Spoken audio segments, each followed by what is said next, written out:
कहोगे कि भारत में अगर कोई इंसान 3 लाख तक कमाएगा तो उसकी इनकम टैक्स में नहीं आती है, 3 लाख से ऊपर कमाएगा तो टैक्स में आती है। That is real data, 2023 budget का डेटा है। अच्छा, अब सवाल ये आता है कि अभी अभी हमने पढ़ा है हमारे देश में, अगर किसी की इंसान, बहुत ध्यान से सुनना, अगर किसी इंसान की income up to 7 lakh per annum, अगर किसी इंसान की, देन जीरो इनकम टैक्स। यदि लाख तक हो income per annum, than zero income tax. अब मेरी बात को पहले सुनना, देन जीरो इनकम टैक्स। यदि किसी व्यक्ति की आय 7 लाख तक हो, साल की 7 लाख तक हो, तो शून्य आयकर देना होगा।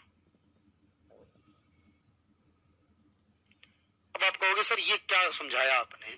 अभी अभी आपने ये बोला, हर साल चेंज होता है, ये सरकार पे डिपेंड करता, किसी साल करते हैं किसी साल नहीं करते। जमीन बेचेगा किसान तो उसका अलग टैक्स है भाई, जमीन खेती में नहीं है, खेती की मैं बात कर रहा हूं आपसे, ठीक है प्रज्ञा। अब देखो, अब आप कहोगे सर 3 लाख तक है या 7 लाख तक है? मैं लॉजिक देता हूं आपको, पहले समझ। देखो, मान लो मैं आपसे ये कहता हूं किसी की इंसान की इनकम 7 लाख है, या मैं कहता हूं किसी इंसान की इनकम 8 लाख है। बहुत ध्यान से देखिए पहले बात को, अगर 7 लाख है किसी की इनकम तो आप कहोगे सर 3 लाख तक तो जीरो टैक्स है, फिर 3 से लेकर 6 तक 5% होता है, जिसका मतलब बनेगा 15,000 रुपए। लॉजिक समझना। और 6 से लेकर 7 तक जो होता है 10% बनता है, उसका होगा 10,000 रुपए, यानी कि टैक्स बनेगा 25,000 रुपए। अगर किसी की इंसान की इनकम 6 से 9 पे 10 है भाई, अगर किसी इंसान की इनकम 7 लाख रुपए, तो पहले 3 लाख छोड़ दो, 3 लाख माफ हो गए, फिर 3 से 6 लाख के बीच की जो इनकम है उस पर 5 यानी 3 लाख का 5%, और फिर 6 से 7 तक जाएगा तो उसका 10 यानी 10,000, टोटल हो गए 25,000। अगर किसी इंसान की इनकम 8 लाख रुपए है तो क्या कहोगे सर उसकी इनकम 3 लाख तक तो जीरो बनेगा, 3 से लेकर 6 तक 5% जिसका मतलब 15,000 बनेगा, और 6 से लेकर 8 तक 10% जिसका मतलब 2 लाख का 10% 20,000 बनेगा, तो इसका टैक्स बनेगा 35,000। पहले पूरी बात समझो। 15,000 कैसे हुआ? 3 और 6 में कितना फर्क हुआ? 3 लाख का। भाई 3 से 6 मतलब 3 लाख रुपए, और 3 लाख का 5% 15,000। 6 से 7 मतलब 1 लाख रुपए, 1 लाख का 10% 10,000। 6 से 8 मतलब 2 लाख रुपए, इसका 10% 20,000। 7 लाख वाले का बनेगा 25,000, 8 लाख वाले का बनेगा 35,000। बहुत ध्यान से सुन रहे बात। अब सवाल ये है सर जिसका 7 लाख बनेगा, सरकार कहती है हम उसके 25,000 रुपए को माफ कर देंगे, तो इसका मतलब ये होगा कि इसका टैक्स तो बनेगा, 7 लाख वाले का टैक्स तो बनेगा, पर सरकार वो 25,000 माफ कर देगी तो नहीं देना पड़ेगा। लेकिन ध्यान से सुनो, अगर वो 8 लाख कमाएगा तो उसको माफी नहीं मिलेगी और उसको फिर पूरे 35,000 ही भरने पड़ेंगे। ये है बात में फर्क।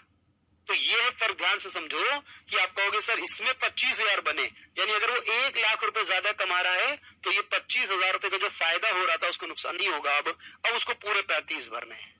क्यों? उसको वो माफी नहीं मिलेगी, वो माफी सिर्फ कितने वालों को मिलेगी? जिसकी 7 लाख तक है।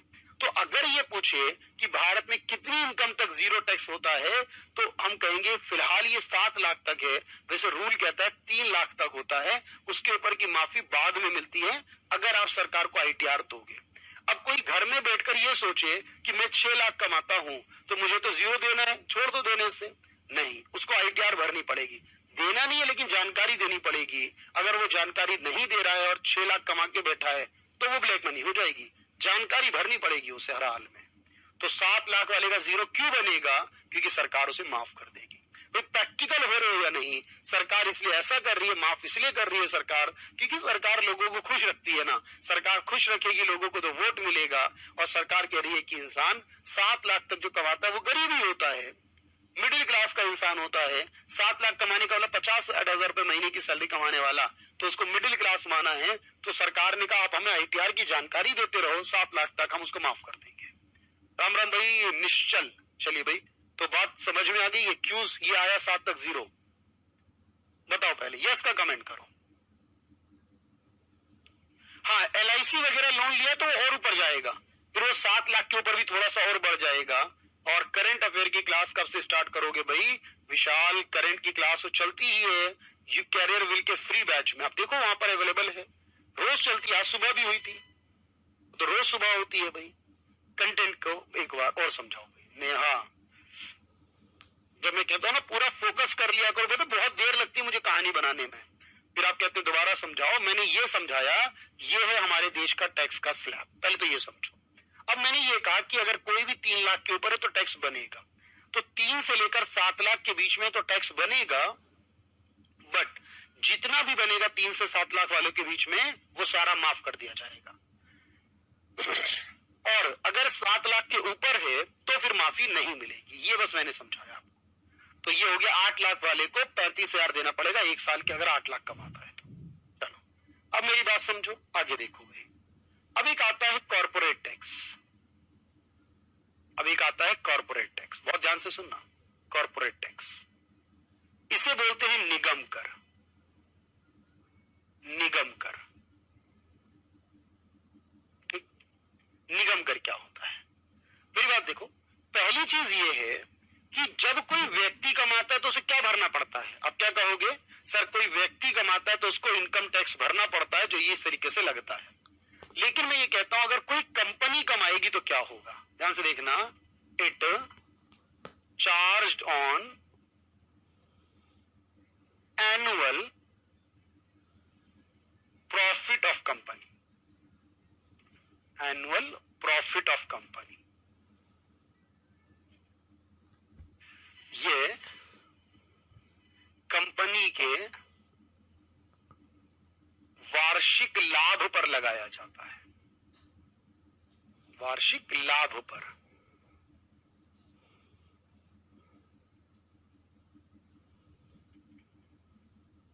बात समझ में आ रही?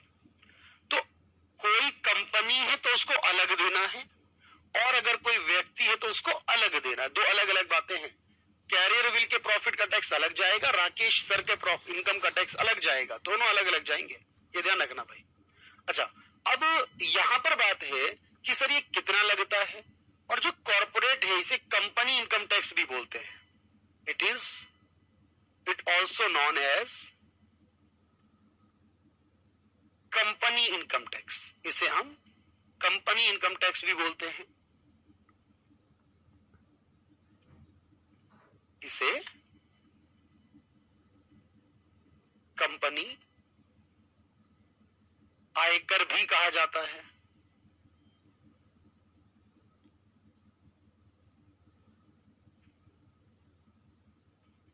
अच्छा, अब जनरली क्या होता है फॉर इंडियन कंपनी, अगर कोई भारतीय कंपनी है, और इंडियन कंपनी अगर कोई भारतीय कंपनी है तो उसको अपने प्रॉफिट का, सामान्यतः मैं बात कर रहा हूं, वैसे तो बहुत सारी टर्म्स कंडीशन होती हैं, कोई भारतीय कंपनी है तो जितना उसे साल में प्रॉफिट होगा उस प्रॉफिट का उसको 30%, उस लाभ का उसे 30% जो होगा वो टैक्स जमा करना होगा।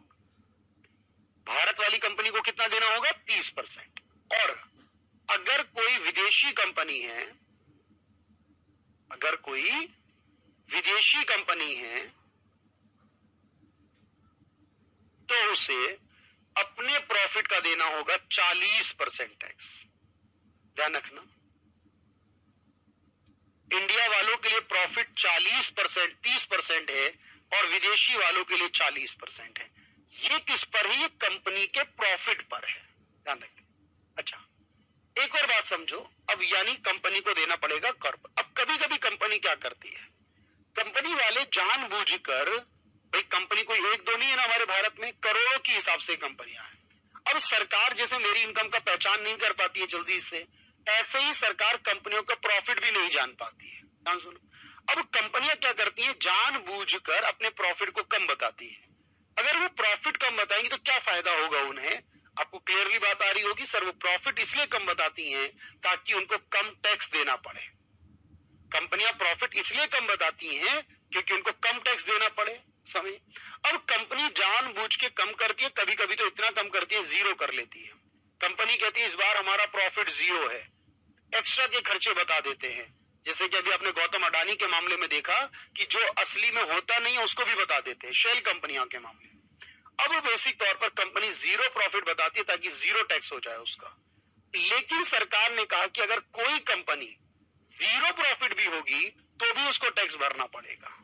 अब समझ गए बात क्यों? क्योंकि वो जानबूझ के ऐसा कर रही है अगर, तो उसको नुकसान होगा। तो यहां पर एक और टैक्स आता है, देखो ध्यान से, उसे कहते हैं मैट, मिनिमम ऑल्टरनेट टैक्स। पूरी बात समझना है पहले, मिनिमम ऑल्टरनेट टैक्स।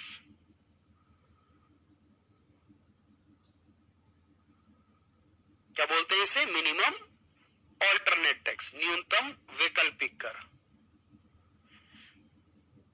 न्यूनतम वैकल्पिक कर बोला जाता है इसे। और याद रखना है इसमें क्या होता है, ये टैक्स उन पर लगेगा जो कंपनियां अपना प्रॉफिट क्या बताती हैं, it charged on zero profit company. जो कंपनी जीरो प्रॉफिट वाली होती है उसको ऊपर ये पे करना होता है। अगर प्रॉफिट में है तो ये पे करोगे, जीरो प्रॉफिट या लॉस में तो ये पे करोगे। अच्छा, ये शून्य लाभ वाली कंपनियों पे लगता है।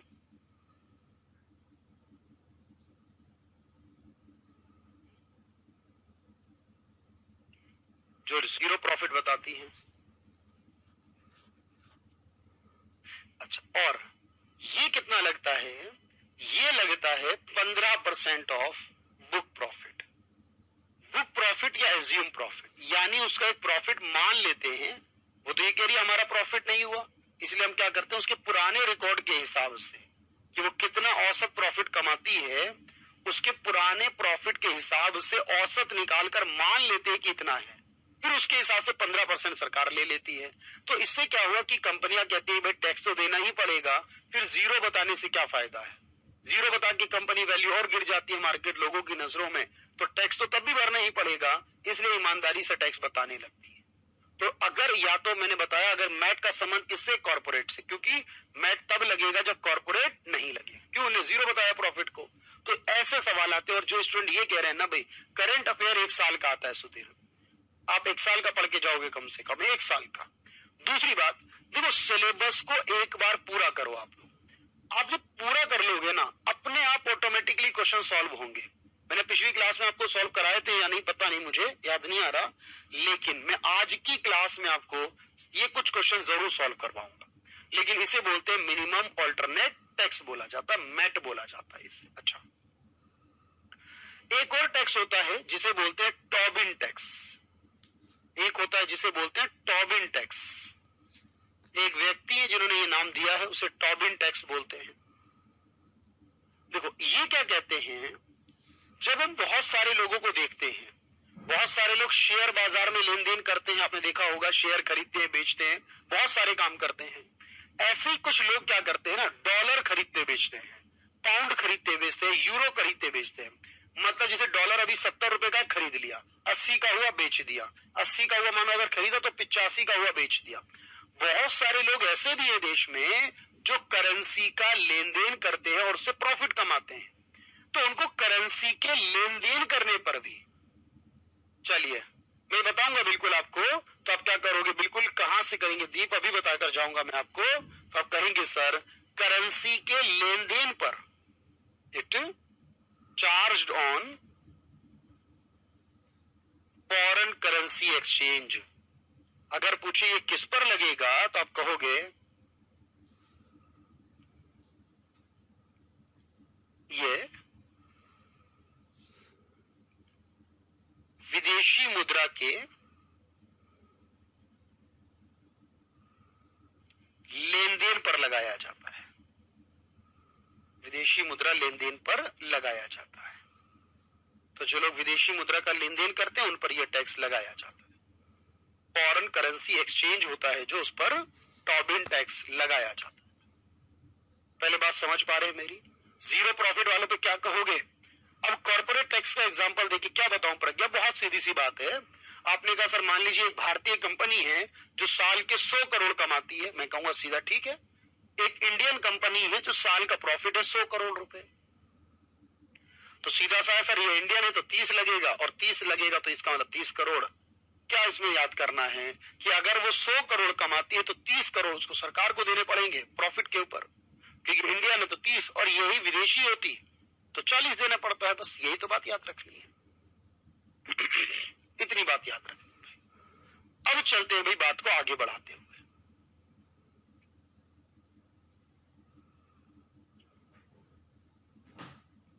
ठीक है, तो इसको डन करते हुए चलिएगा।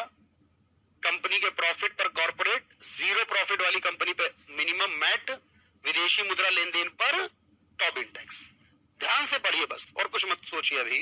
उससे पहले अगर कोई व्यक्ति कमाता है अपनी इनकम तो उस पर इनकम टैक्स लगेगा, और उससे पहले मैंने आपको कुछ कंटेंट बताया था, छोटे छोटे पॉइंट बताए थे। चलिए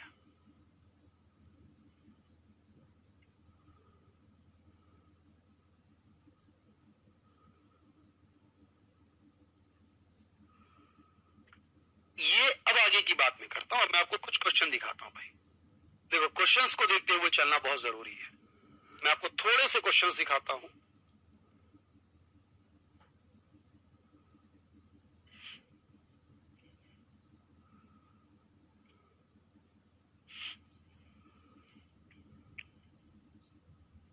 बिल्कुल रेडी रहिएगा, क्वेश्चन नंबर के साथ आंसर करिएगा। पहले बता रहा हूं आपसे, हर क्वेश्चन का नंबर देखिएगा, उसके साथ ही आंसर करिएगा।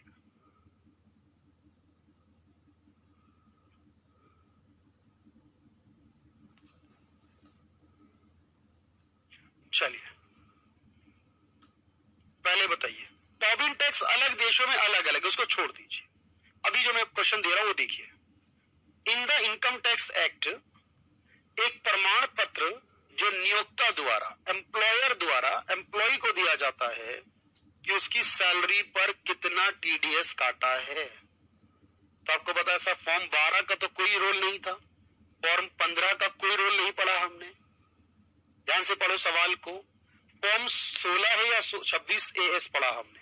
तो इसमें क्या लिखा है देखो, ये बताता है कि एम्प्लॉयर देता है एम्प्लॉय को, तो एम्प्लॉयर एम्प्लॉय का कितना टीडीएस काट रहा है, नियोक्ता अपने कर्मचारी के वेतन पे कितना टीडीएस काट रहा है, ये पता चलेगा फॉर्म 16 से।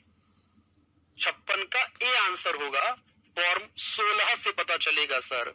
क्योंकि अगर लिखा होता सरकार के पास जमा से, सरकार के पास जमा से, तो फॉर्म 26 एएस हो जाता ना। बस समझ लो बात को, देख लो भाई, प्रैक्टिकल हो जाओ बिल्कुल।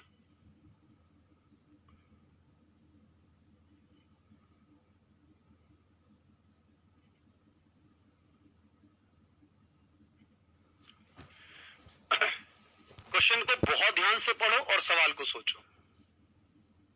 आयकर अधिनियम के अनुसार कौन सी आय के रूप में परिभाषित नहीं है, मतलब किसे आय नहीं माना जाएगा।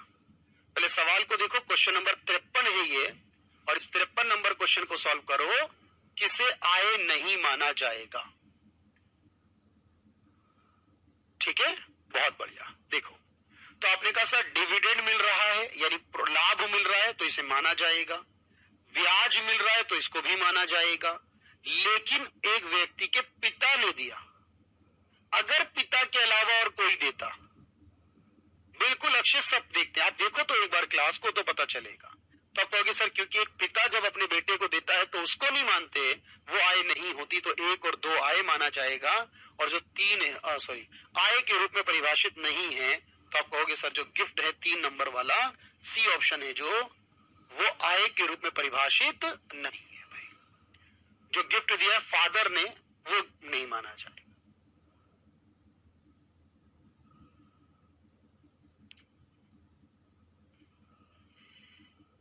क्वेश्चन को बहुत ध्यान से पढ़ो और समझो।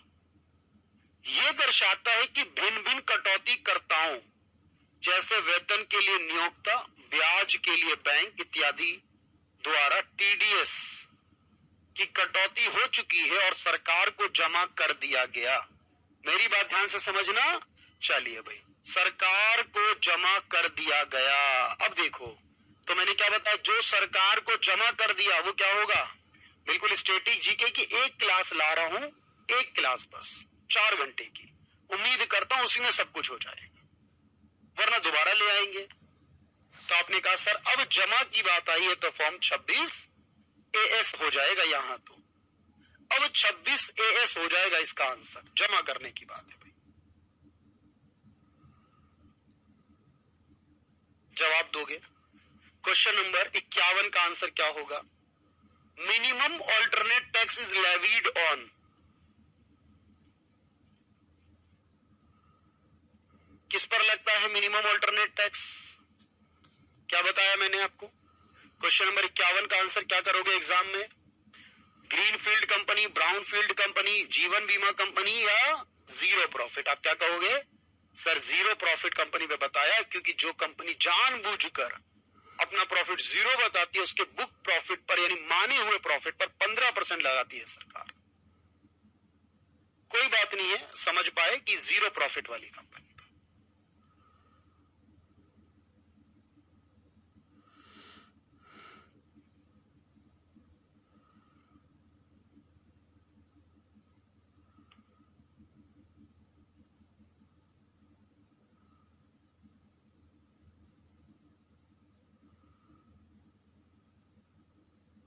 चलिए भाई, तो बताइए अगला सवाल, क्वेश्चन नंबर 49, 49 का जवाब क्या दोगे?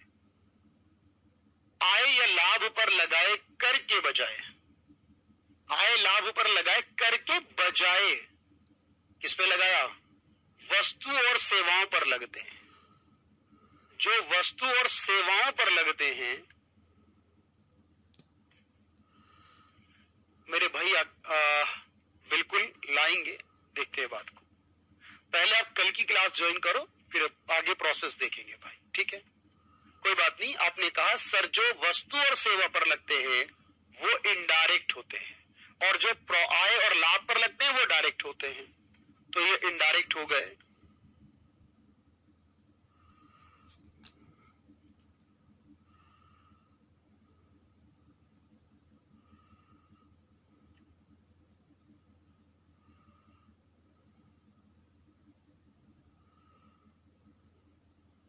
क्वेश्चन को पढ़ो ध्यान से।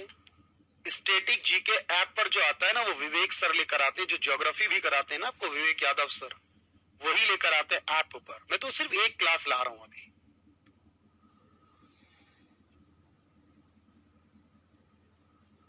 अब इस सवाल में देखो, वह सुविधाएं की बात हो रही है, सुविधाओं की बात हो रही है सर 47, जिसमें मुफ्त में भोजन है, गाड़ी है, ड्राइवर है, और आपने बताया था जो पैसे के अलावा मिले उसे परक्विजिट बोलते हैं। अरे भाई क्वेश्चन देखो, क्या मिल रहा है? सुविधाएं मिल रही है, लाभ मिल रहे हैं, गाड़ी, पैसा नहीं मिल रहा खाने का। अगर खाने का पैसा मिलता, अगर खाने का पैसा मिलता तो पैसा होता अलाउंस, उसको खाना दे रहे हैं, उसको गाड़ी दे रहे हैं, गाड़ी का पैसा नहीं दे रहे हैं, गाड़ी दे रहे हैं उसे, तो ये परक्विजिट है। अगर वो कहता गाड़ी का भत्ता मिल रहा है, भोजन का पैसा मिल रहा है, रहने का पैसा, तो अलाउंस हो जाता। बात समझ में आ रही है? बात समझो पहले भाई, क्वेश्चन देख लो पहले ध्यान से।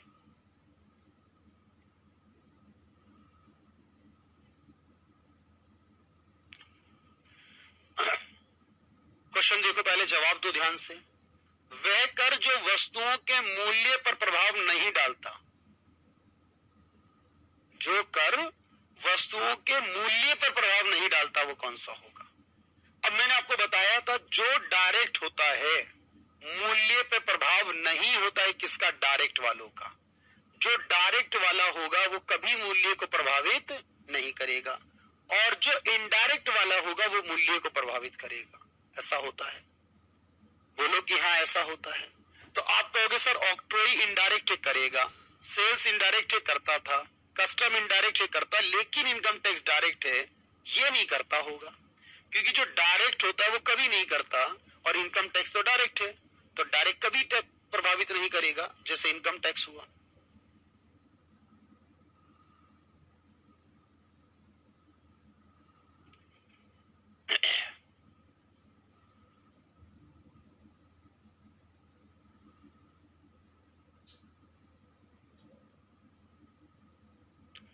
क्वेश्चन को ध्यान से पढ़ो, अगर आंसर दोगे तो ठीक है इसका, क्योंकि फिर आप 11 बज गए।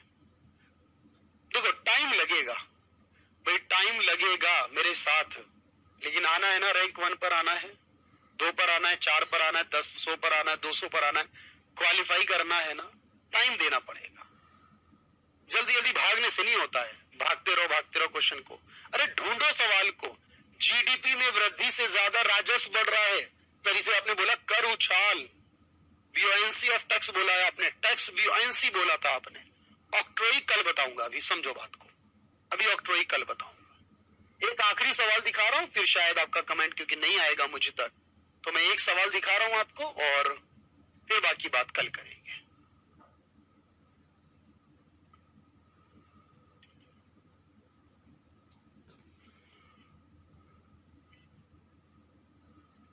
एक सवाल देख लो, बाकी बात बाद में करेंगे।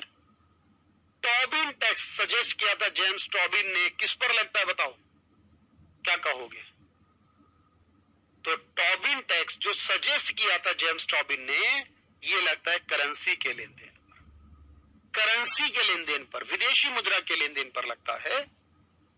ठीक है, तो प्रैक्टिस के लिए घटना चक्र ले लीजिए, जीएस 7300 के नाम से आती है, 7300 जीएस, वो ले लीजिए, ल्यूसेंट ऑब्जेक्टिव वाली ले लीजिए, वो आपकी मर्जी है, कुछ भी ले लीजिए।